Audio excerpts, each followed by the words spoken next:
So for this one, I don't really care for the effect that they come up with. So I'm going to show you a way to do this one different.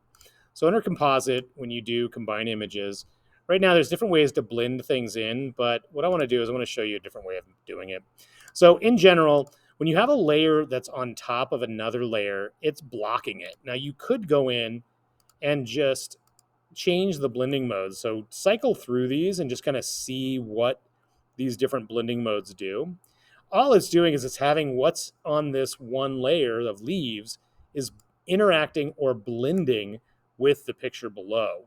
Now, there's not really anything super exciting to see on this one, but I think if we try to do something like here, let me try down here.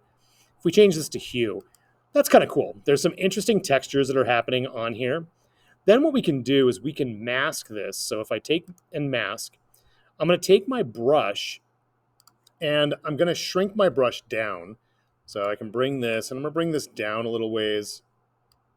I don't know, maybe about 80 pixels or so. And I'm going to change the hardness to 100%.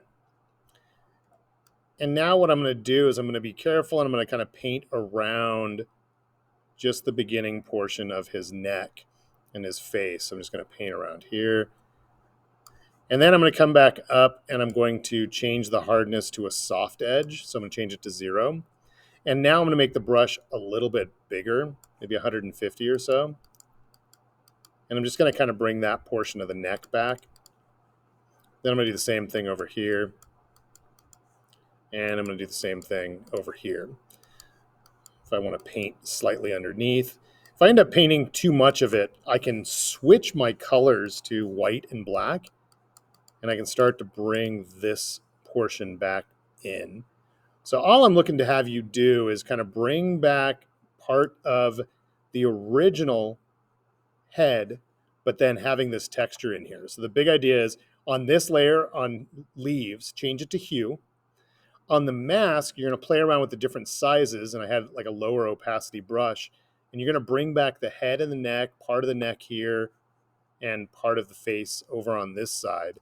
And then you can adjust the opacity just a little bit to kind of fade that in. And now you've got some interesting blends.